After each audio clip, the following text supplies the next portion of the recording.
welcome everybody. It is Friday, May 97th here on Daily Distinction.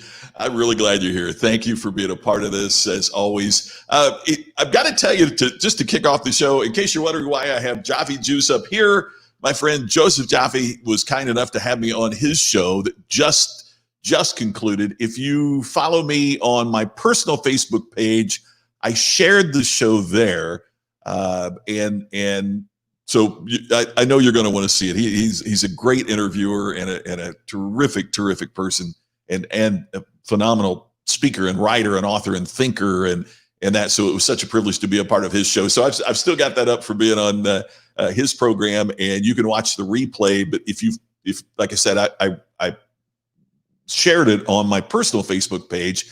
When I have a chance to finish up here, I'll also share it on our Daily Distinction page and the business page. So hope everybody's doing great today. How are you? Mike, keep conquering. I love that, man. Thank you so much for that. Dwayne, I've got to tell you, and I'm going to come back to this, but I've got some things I'm going to talk to you about directly right here on the show, because you've got some stuff that I've got right here that I'm going to share with everybody. So that's a surprise to you. So I'm going to be talking about that. Brian Hay from Wisconsin, iced coffee at hand, man. I've got the hot coffee right here in our Just 10 Speakers mug that is new. And I've got more on that coming as well in the next couple of days. Oh, did you see it, Charles? Oh, man, that's great. Just in time for the Elton and Oprah story, huh? I'm not going to tell that here, because I want you to go watch the replay of Joseph's show. So, but there is a story about my very limited connection to Oprah Winfrey and Elton John. Never met him, but there is a vendor that we have. A vendor, that's not even the right term. There's a business that we have in common. So thank you for saying that. Charles Curtis, great to see you today too. Thank you so much for being here. I appreciate it very much. All right, so a couple things to talk about today during today's program. First off, I want to thank Dwayne. Dwayne is talking about what can we do to create a daily distinction shop, right? A daily distinction store, or a distinction store, or something like that. And so he was sending me some examples, and the example that he sent is like a themed box on something, right? So the themed box was on Mexican food, which, by the way, I like, my wife loves. And so look at this, looks like a taco, right? Doesn't it? And it's a cloth for cleaning your glasses, but it fit in with the theme. If you're dealing with any stress right now, which we certainly are, look at this avocado stretch ball here. It's very cool. Got my shades ready to go here in Vegas that comes from that, and other cool stuff as well. Forgot the t-shirt, it's downstairs, but Dwayne, we're going to continue that conversation soon. I really appreciate that. So again, for your business as well. For me, I've always thought about, the books that you see behind me or how you communicate thought, but man, the branding is so good and such a part of this. And if you're looking for that in your business, you see that Dwayne's here every day. He'd be somebody great to connect with. So, well, and great to see you as always. Well, and I met through the other show that I do on Sunday nights, the Ken and Glenn show, with a guy named Scott, with the great character actor extraordinaire Glenn Morshower from 24 and The Resident on Fox now, and my buddy that you met here on this show as well, Ken Walls. So thank you all. Appreciate that. Bruce, I'm looking forward. Thank you for the invitation that you expressed today. I'm looking forward to being a part of what we've got coming up together and what you have. I really appreciate that. And yes, the days are all blurring together. There is no doubt about that. Richard, you're my fave, man. I tell you. Always good connecting with you. Richard always says, Scott or Scotty, my boy. That's how he starts every time we've seen each other. And it goes back to when I was a boy, in fact, when Richard first started saying that. So I appreciate that so much, my friend. It's always great seeing you. So, yeah, how cool is that, Charles? It's great to get that gift from Dwayne. And Jerry, good to see you. We are on a lunch break now. Jerry is attending. I'm attending. I don't know if anybody else is watching, but there is a weekend virtual conference going on, and it's called the Virtual Event on Virtual Events. If you were here like last Friday, I was attending a virtual event that was going on called Product Launch Formula, and Blue Melick and Barry Baumgartner own a company called Sage Event Management, and they were the ones that were the company that was making that happen. They were doing all the technical work and everything else as a part of that, and they are having a program all weekend long to talk about virtual events. And Jerry is a good pal, and Jerry is attending it. I'm attending it as well. So, man, it kicked off at 7:30 my time here this morning, or when it opened up, and 8 o'clock the program started. And so I've been a part of that, except when I ducked out to do Joseph's program and this, and I'll be back on this afternoon. But yeah, I mean, it's been a great experience. It's been a great learning experience, and it talks about the change that's going on right now, and that leads us to, and thanks for setting it up there, Jerry, the segue into what we wanted to talk about today, which is clarity. And clarity is the first of the 4 cornerstones of distinction. But I don't think that any of the other cornerstones work without that one. It's so important in terms of clarity. So here's the important thing I'd like for you to remember about this. You can't differentiate what you can't define. I talk to groups about clarity, and you almost see their eyes glaze over.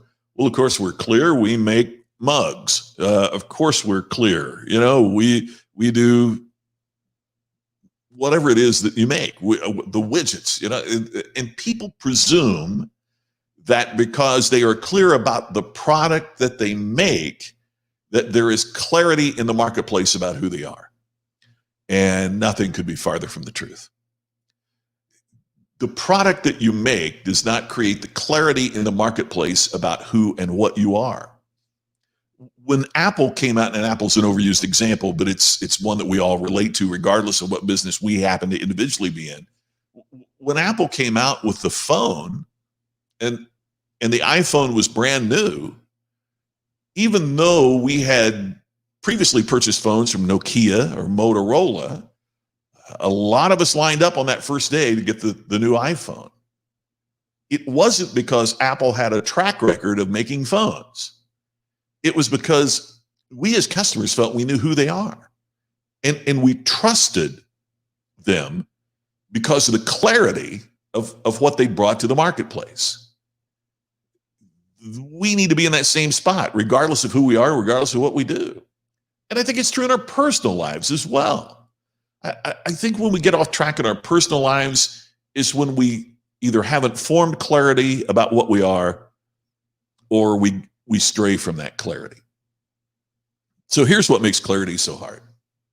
Clarity is being precise about who and what you are, but it's being just as exact about what you're not.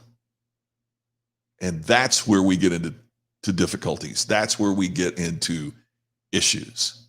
At the program that I mentioned earlier that Jerry is attending and I'm attending, one of the points that was brought up today, and it goes right along with what I wrote about clarity in the book, Create Distinction, is that where we get into trouble is when we don't define what we're not willing to do, or what customer we're not willing to serve, or what we won't stand for. I mean, there's the old line. Thank you, Brian. I appreciate that. There's the old line that if you don't stand for anything, you'll fall for everything. What is it that you're not willing to do? Who is a customer that you're not willing to serve? Where are the lines of demarcation of what's valuable and what's not valuable? And that's where you find the essence of clarity.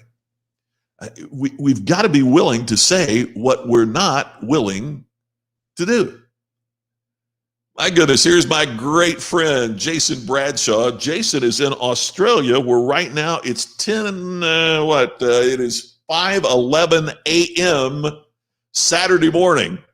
and Jason's been attending this conference as well. And so I hope Jason, you're finding value in the conference I recommended, because if not, you've been up all night, and I'm hoping that you're going to find something good out of it. So thank you for watching today, my friend. I really appreciate it. Jason is one of the people I admire the most, and one of the folks that I just think the world of. So glad you're watching today, because I know on most days 5 a.m. is not a time that you're going to be watching Facebook or Twitter or YouTube or wherever you happen to be.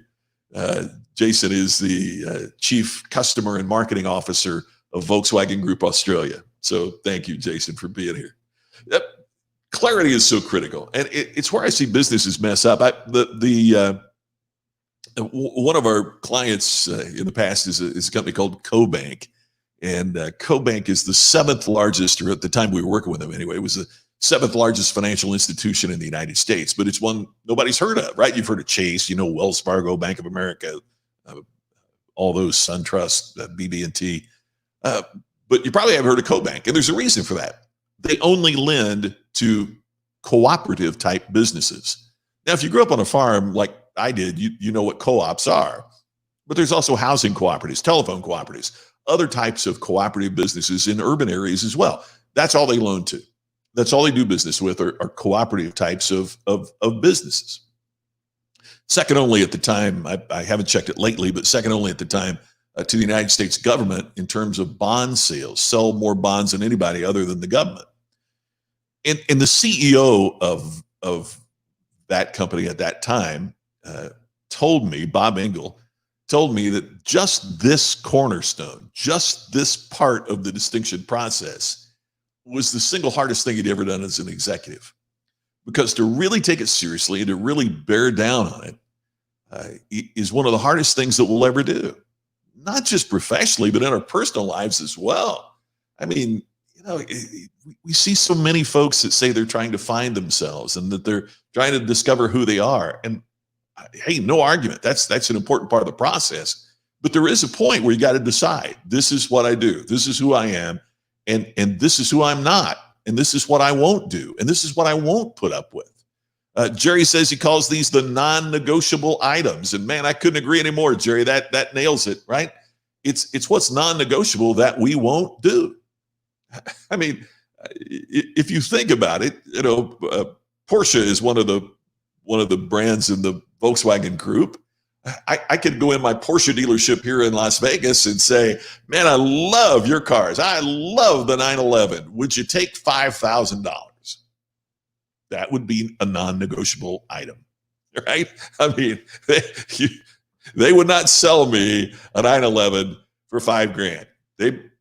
They might not even sell me an air filter for a Porsche but you get my point. I mean, they know who they are. They know who their market is. They know who they're, but yet in smaller businesses or departments within organizations, for those of us that are entrepreneurs, and even for those of us as individuals, we stray from that because it's really hard not just to say what we are, but to really focus on what we are not.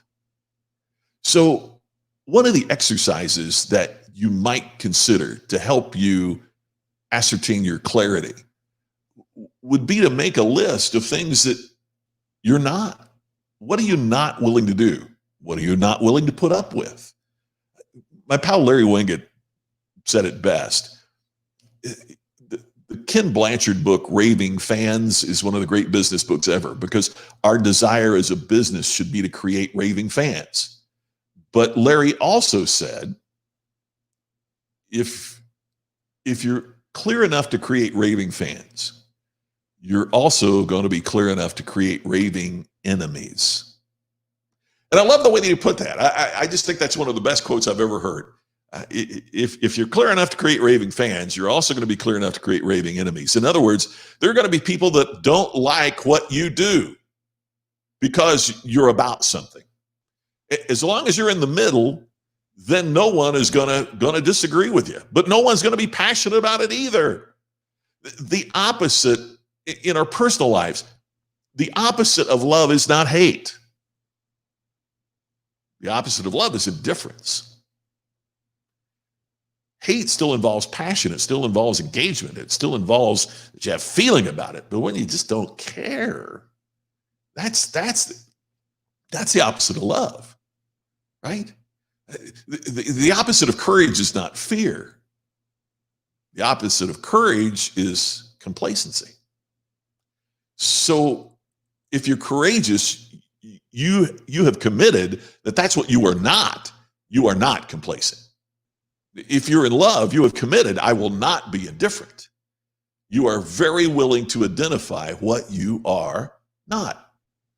Sonia jumps on here and says, I clean houses for a living. Yeah, there you go. And Sonia, if they don't treat you with respect and if they don't appreciate what you do, then you're exactly right. You need to fire them. Because if they don't appreciate you and they don't respect what you do, and if they don't pay you on time, you're wasting your time. You could be using that time to find other customers who do. Because if they don't pay you on time, they don't respect you, here's the other thing, they're not going to refer you or help you grow your business. It won't happen. So spend the time that you could be taking care of their house to market what you do and to find other people who will do it. Charles says, I've asked a question, what would I do if a client stole something from a home I was showing? What would you do? Yeah, Charles, I know you well enough to know you don't even have to ask that question to somebody like you, right? If they're a thief, they're out, right? That is, as we've said, a non-negotiable, right? But yet, I will bet you in Silicon Valley where you are, I'll bet you there are people in your profession that probably had to think about it. Well, but they might buy $1 million house. In your area, that's a shack. They might buy a $3 million house. But you're clear about that. I know you have clarity. Here is my pal, Joe Calloway. Oh my gosh. Yes, Joe, that you have nailed it. That is exactly right. We talked about it here a few days ago. It was the guy in Costco that wouldn't wear a mask. And you could tell he was looking for trouble, man, because he had his phone was recording and he's talking about he's got 3,000 followers on Instagram. They're all going to see this. And the guy from Costco wearing his mask said, hi, everybody on Instagram. We appreciate your business at Costco. We appreciate your membership, right? Because at Costco, you're not just a customer, you're a member. But all of our other members are wearing masks because we require you to wear a mask. And this member is willing to do that, so we can't. And Costco knew its value. That is the perfect example, Joe. And I love that. It made me more loyal as a Costco member rather than less loyal. And Joe, I think you're the one that said this.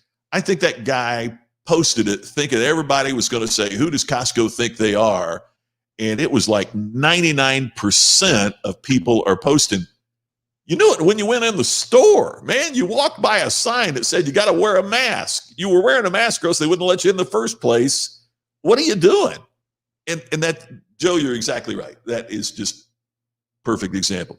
Well, then my non-negotiable things are in place, but moving forward into something new. And that's a great point, Walden, because as we get into new areas, hey, with me speaking on this rather than in front of a live audience, right? It's really interesting you mention that, because that's one of the things that I've talked about with friends like Joe and clients, and even Tammy and I talk about it, is that if I'm given a keynote for a group on a particular topic, I know what I will and what I don't talk about. But where I'm on 7 days a week and we're doing this every day, are there things that we ought to be addressing? Are there things we ought to be talking about that typically I wouldn't? And it's because I'm in a new area that I've got to kind of work through that again.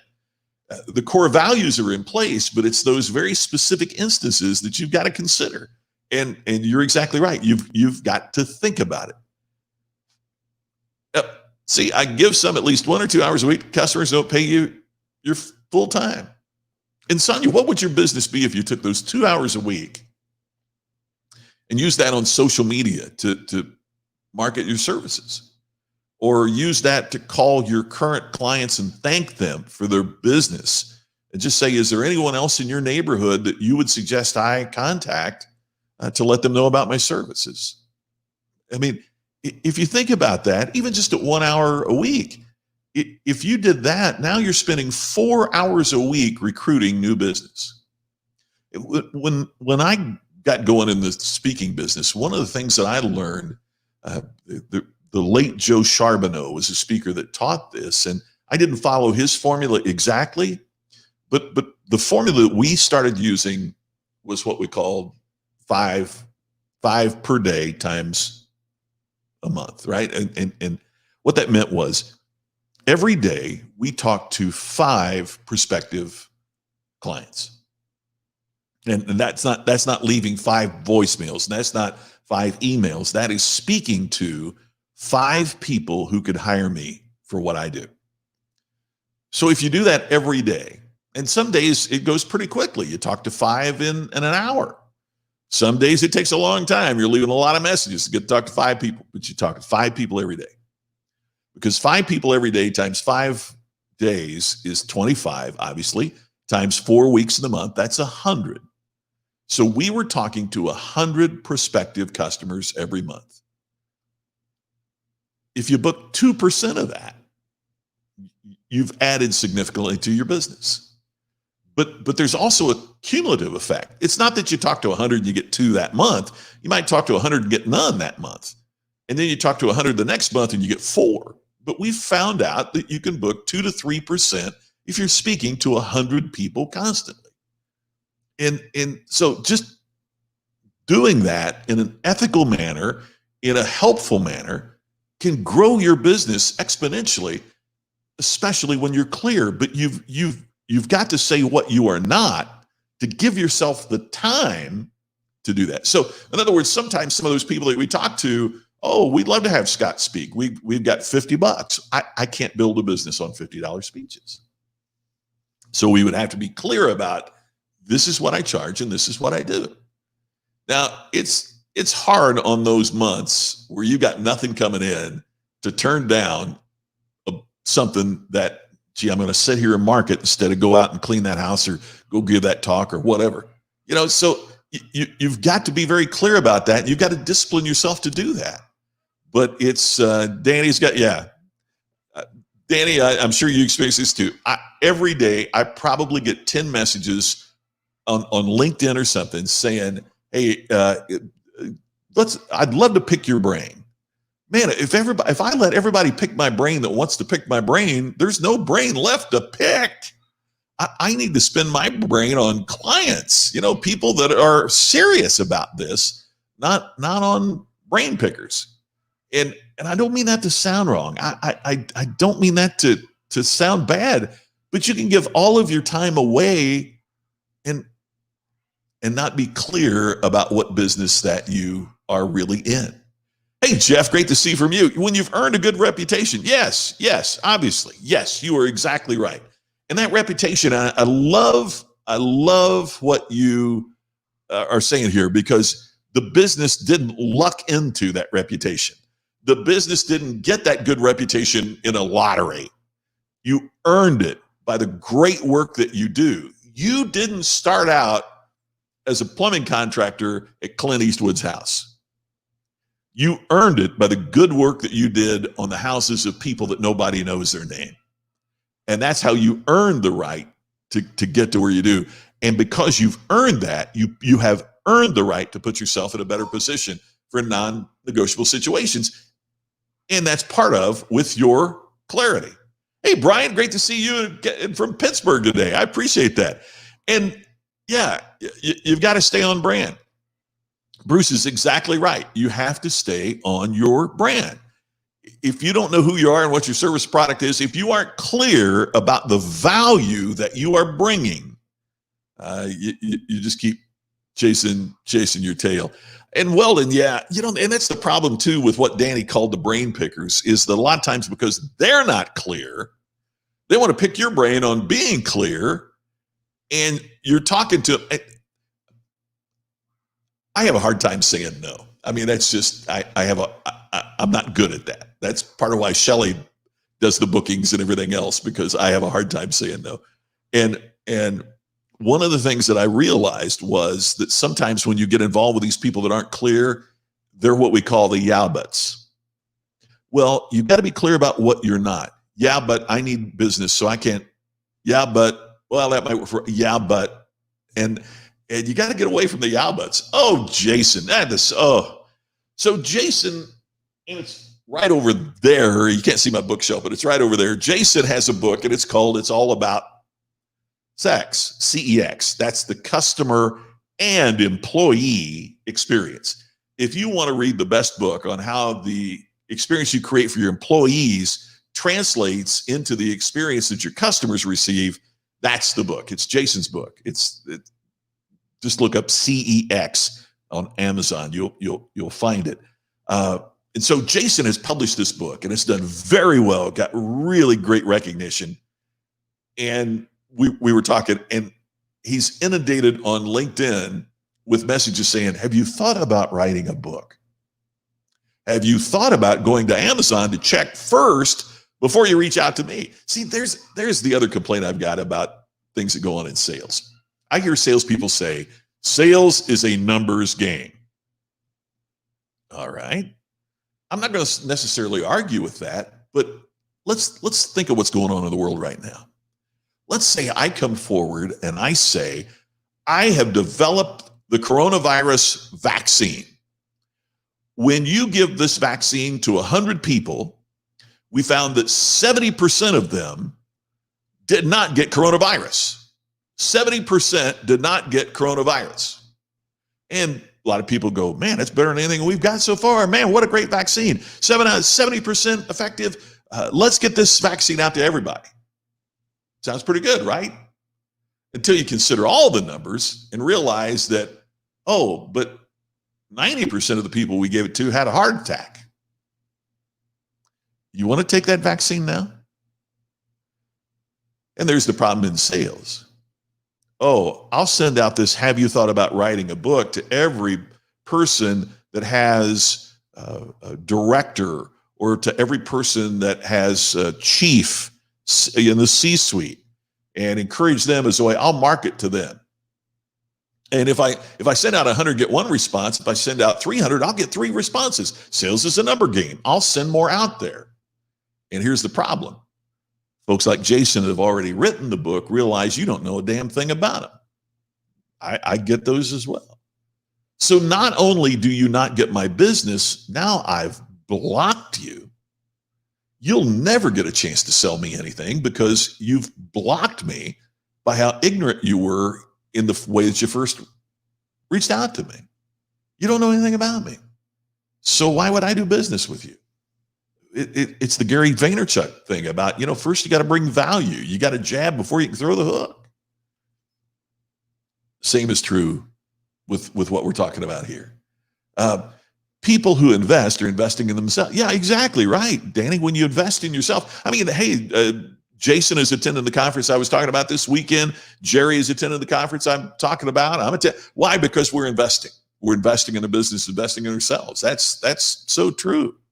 Oh, I appreciate that. Well, then it's really been a great experience to do this, and our numbers keep growing in terms of how many people are watching this, and I love doing it. So it's really been good. So yeah, the reputation is earned. Your time is a product. You don't give a car away. You don't give meals away. You don't give your experience and knowledge away. You can't. You absolutely can't. Hey, Jesse in Wyoming. Hope you're having a fabulous Friday. Wyoming is fantastic. Fantastic. That's great. Charles, yeah. You don't earn that reputation by paying to be on page one. Well, there are some folks. It's like these. I'm prejudiced because I see all these $1 million speaker programs, and the only way some of these speakers have $1 million speaker programs is because people that don't speak paid them $1 million thinking that they're going to learn. I mean, it's something. Hey, Shelly posted the Amazon link to Jason's book, so that's there for everybody watching on Facebook. Is the link. Sales is a professional relationship. Yes. Oh, yeah. There you go, Jerry. You're getting it too. I get it. So, you bet. And Brian, thanks for ordering. I think you're really going to love it because I'll tell you, Jason created a great book on the customer and employee experience. And there you go.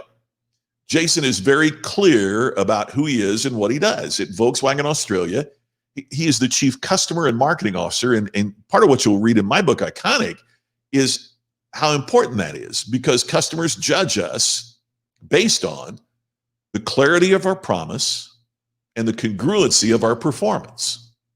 In other words, did we do what we said we would do? Were we clear about what we were promising? And were we congruent in how we delivered on that promise? And that's why what Jason is doing, I think, is so innovative and so terrific, because the person making the promise, marketing, is also the person in charge of the delivery of the promise, the customer experience. And I think more businesses need to go this way. I think every business needs to go that way, that you combine the marketing with the customer experience. And by the way, I think it's better to have the customer experience person do the marketing than the marketing person do the customer experience. I love that, Dwayne. I can see clearly now. Should be the way we go. Yeah, we lose money on every sale, but we're making it up in volume. Yeah, there you go. That's the road to bankruptcy described right there by Bruce. So work on your clarity. And as you work on it, consider not only what you are in your business, but what you're not. What are you not willing to put up with? What customers are you willing to fire? What are you willing to do to make that difference? Because when you do that, you create clarity. And when you create clarity, you have created the first of the cornerstones that will make you distinctive in a hyper-competitive marketplace. And it's all for today. As you know, on the weekends, we have an abbreviated version, but I'll be right back here at 3 o'clock Eastern, noon Pacific, with another episode of Daily Distinction. Thank you for sharing the program. And it's not too late. Please share, because what happens is we get more people watching on the replay than watch it live. You get to participate and get involved when you're live, but we have significantly more people to watch the replay. So when you share it, it gets more people watching the replay, and hopefully they'll become a part of the live crew as well. So to my two live crew, thank you for watching today. I look forward to talking to you again tomorrow and every day right here on Daily Distinction. Talk to you tomorrow.